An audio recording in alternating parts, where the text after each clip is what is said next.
Good morning, student. Today we are going to study about the semiconductor diode. Semiconductor diode दो तरीके का होता है। एक पीएन जंक्शन डायोड होता है, एक मेटल सेमीकंडक्टर जंक्शन डायोड होता है। पीएन जंक्शन डायोड में पी टाइप और एन टाइप, लास्ट क्लास में जैसा कि हमने बताया था आपको कि एक पी टाइप का होता है सेमीकंडक्टर, जिसमें ट्राई वैलेंट मटेरियल ऐड करते हैं तो वो पी टाइप बन जाता है, और एन टाइप बनाने के लिए पेंटावैलेंट मटेरियल ऐड करते हैं। ठीक है।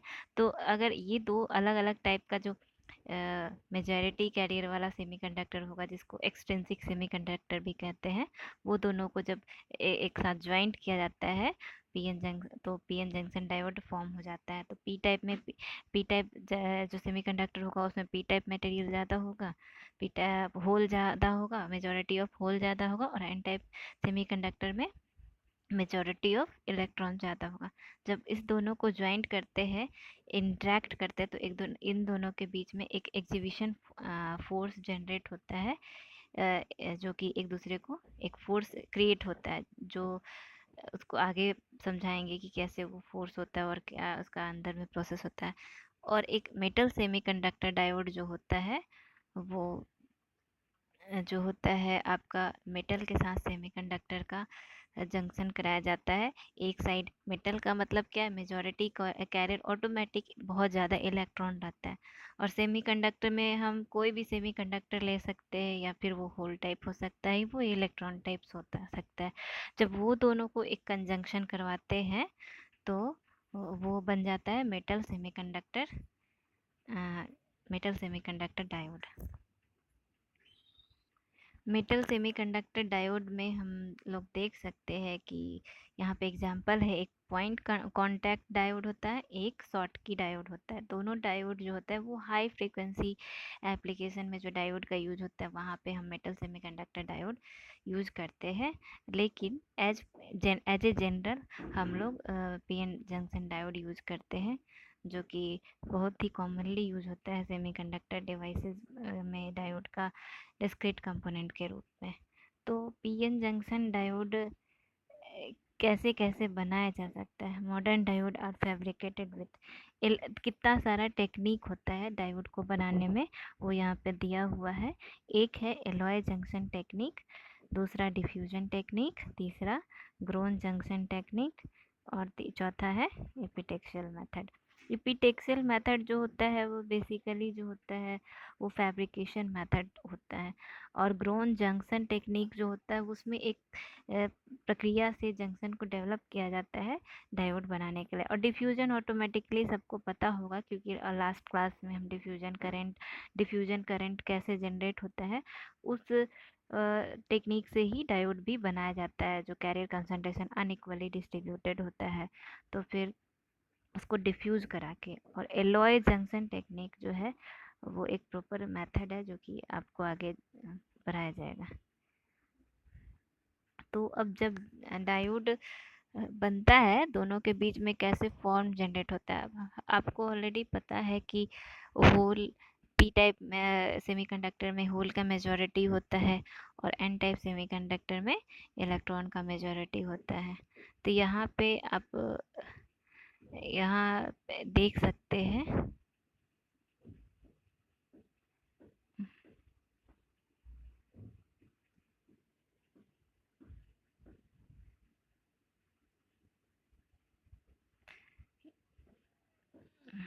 यहाँ पे आप देख सकते हैं कि जो होल है उसमें नेगेटिव जो होता है उसको, यहाँ पे जो एनायन है और कैटायन है उसके साथ फ्री होल और इलेक्ट्रॉन ऑलरेडी अटैच है। जैसे कि कैटायन के साथ फ्री इलेक्ट्रॉन अटैच है, और एनायन के साथ तुम्हारा अ, ये होल अटैच्ड है। जब उन दोनों का जंक्शन फॉर्म होता है, तो एक डिप्लीशन विड्थ फॉर्म होता है, जिसमें इलेक्ट्रॉन और होल जो है डिफ्यूज्ड हो चुका रहता है, फ्री इलेक्ट्रॉन और होल। और उस डिप्लीशन विड्थ में सिर्फ एनायन और कैटायन होता है, जो कि यहाँ पे दिखाया गया है, एक positive charge density, negative charge density. ठीक है।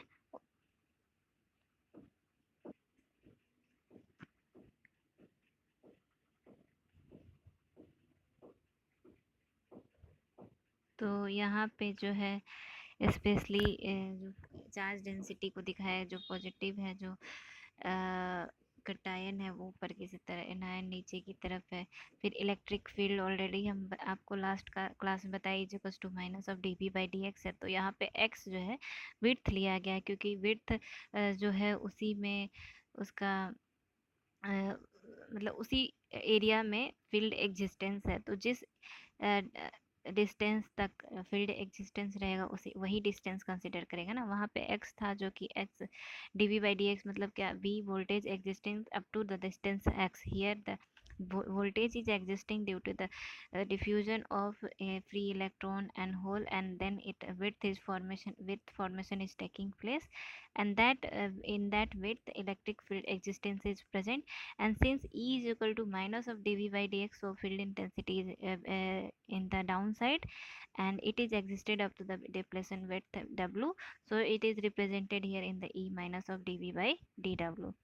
And we know that here in depletion width, जब आपको इलेक्ट्रॉन एंड होल डिफ्यूज हो चुका होता है और डिप्लीशन विड्थ में सिर्फ एनायन और कैटायन बचता है, तो वो एक बैरियर की तरह बन जाता है फ्री इलेक्ट्रॉन को और फ्री होल को एक दूसरे के साइड मूव करने के लिए। जैसे कि पी का जो फ्री होल है वो चाहेगा कि एन साइड मूव करे, और एन का जो फ्री इलेक्ट्रॉन है वो चाहेगा कि वो पी साइड मूव करे। लेकिन यहाँ पे ऐसा इसलिए नहीं हो पाता है क्योंकि यहाँ पे एक विड्थ जो फॉर्मेशन हो चुका होता है वो दोनों के लिए एक बैरियर की तरह काम करता है। यहाँ पे जो फ्री होल है वो उसके लिए दिखाया गया बैरियर फॉर द होल एक हाइट पे है, जो कि वो फ्री होल को जब तक कोई फोर्स नहीं मिलेगा तब तक वो मूव नहीं कर सकता है, क्योंकि यहाँ पे एक डिफरेंस क्रिएट हो गया जो कि डिप्रेशन विड्थ के कारण क्रिएट हुआ है। उसी तरह एक बैरियर फॉर इलेक्ट्रॉन आप देख सकते हैं कि उसके लिए एक बैरियर क्रिएट हो गया है विड्थ में, जिसके कारण without any having force we electron can't move from N to P side.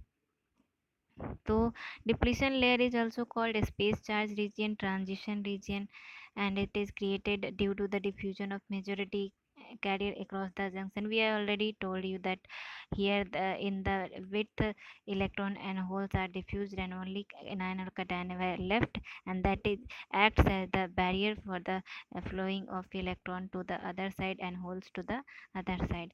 Depletion layer mobile charge carrier is zero because the already hole and electron is diffused, so we don't have any free electron and holes in depletion width. Depletion layer exists negative charge and either of the side is it is already mentioned. तो अब अभी इसमें पता चल गया कि diode क्या होता है और कैसे फॉर्मेशन हुआ, कैसे वो एक बैरियर उसके बीच में जंक्शन में बन जाता है जो कि मूव नहीं करने देता है, और जब तक उसको एक एक्स्ट्रा फोर्स या एक्स्ट्रा फील्ड अप्लाई नहीं कर सकता या फिर एक्स्ट्रा सप्लाई ऑफ वोल्टेज नहीं होगा तब तक ये बैरियर डाउन नहीं होता है। As we supply the voltage according to increasing of voltage value, this depletion width height of the depletion width is going to decrease. तो डिप्लीशन विड्थ को डिक्रीज कैसे किया जा सकता है, इस पे हम लोग बात कर सकते हैं कि depletion layer opposes, already we know that the depletion layer is opposes the majority carrier in the crossing the junction and depletion एक डिप्लीशन विड्थ में एक वोल्टेज पी नॉट होता है, जिसका वो जो विड्थ होता है उसका जो हाइट होता है उसको हम वोल्टेज के वैल्यू में रिप्रेजेंट कर सकते हैं।